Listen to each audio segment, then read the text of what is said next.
विक्की उस रात पागलों की तरह गाड़ी चलाकर गांव पहुंचा था।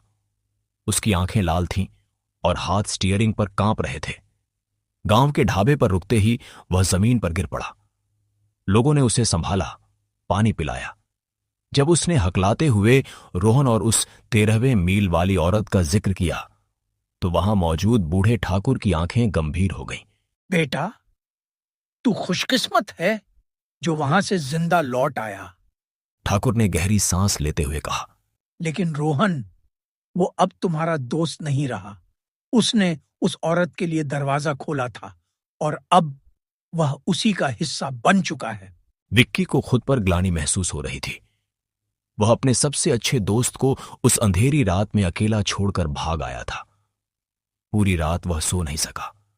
हर बार आंख बंद करते ही उसे रोहन की वो आखिरी चीख सुनाई देती, विक्की, वो पीछे है।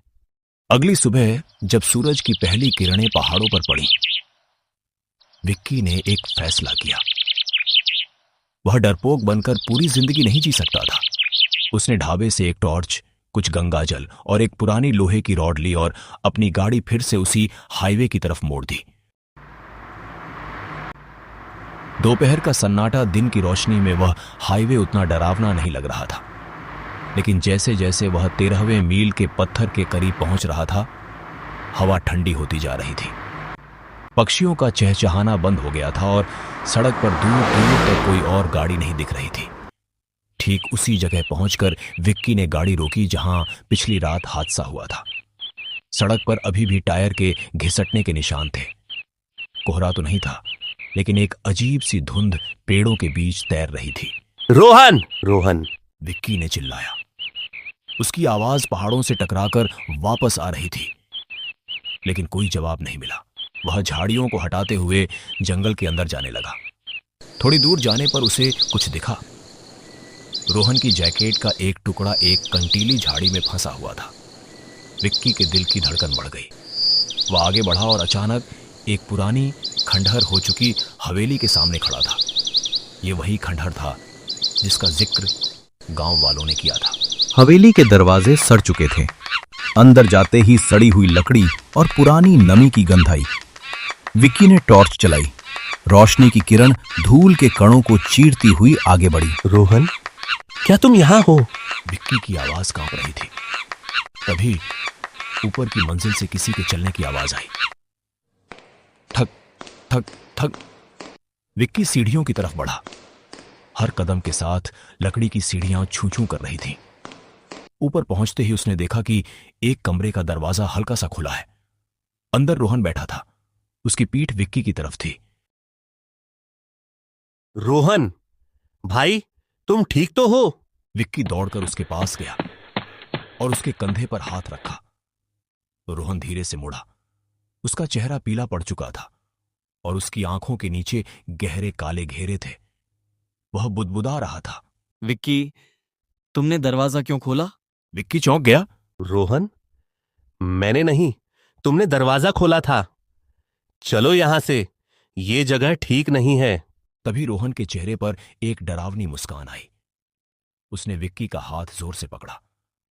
उसकी पकड़ इंसानी नहीं थी। वह बर्फ जैसी ठंडी और लोहे जैसी मजबूत थी। रोहन की आवाज अचानक बदल गई। वह भारी और गूंजती हुई हो गई। मैंने दरवाजा खोला ताकि वह अंदर आ सके, और अब तुम्हें अंदर आना होगा। अचानक कमरे की खिड़कियां अपने आप बंद हो गईं। विक्की ने टॉर्च की रोशनी कोने में डाली। वहां वही औरत खड़ी थी, लेकिन इस बार वह जमीन से कुछ इंच ऊपर तैर रही थी। उसकी काली आंखें विक्की को भेद रही थी। उस औरत ने अपना हाथ विक्की की तरफ बढ़ाया। विक्की को महसूस हुआ कि उसका दम घुट रहा है। उसे लगा जैसे कोई अदृश्य हाथ उसका गला घोंट रहा हो। नहीं, विक्की ने चिल्लाते हुए अपनी जेब से गंगाजल की बोतल निकाली और उसे हवा में छिड़क दिया। जैसे ही पानी की बूंदें उस साए पर पड़ी, एक भयानक चीख गूंजी।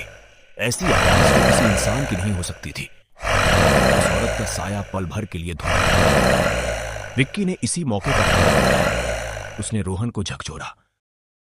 रोहन, होश में आओ, ये तुम नहीं हो। रोहन की आंखों में एक पल के लिए चमक लौटी। उसने दर्द में चिल्लाते हुए कहा, भागो विक्की, वह मुझे नहीं छोड़ेगी, भागो। रोहन ने विक्की को जोर से धक्का देकर कमरे से बाहर निकाल दिया और खुद अंदर से कुंडी लगा ली। विक्की चिल्लाता रहा, दरवाजा पीटता रहा, लेकिन अंदर से सिर्फ रोहन की चीखें और उस औरत की डरावनी हंसी सुनाई दे रही थी। विक्की वहां से गिरता पड़ता बाहर भागा। वह अपनी कार तक पहुंचा और बिना पीछे देखे गाड़ी दौड़ा दी। जब वह हाईवे से दूर निकल गया, उसने शीशे में देखा। इस बार कोई पीछे नहीं था, लेकिन 13वें मील के पत्थर पर उसे एक धुंधली आकृति दिखाई दी। वह रोहन था, जो सड़क के किनारे खड़ा उसे हाथ हिलाकर अलविदा कह रहा था। विक्की समझ गया था कि रोहन ने अपनी जान देकर उसे बचा लिया था। आज भी जो लोग उस हाईवे से गुजरते हैं, वे कहते हैं कि 13वें मील के पत्थर के पास अक्सर दो साएं दिखाई देते हैं, एक सफेद कपड़ों वाली औरत और एक नौजवान लड़का, जो मुसाफिरों को चेतावनी देता है, चाहे कुछ भी हो जाए, आज रात दरवाजा मत खोलना।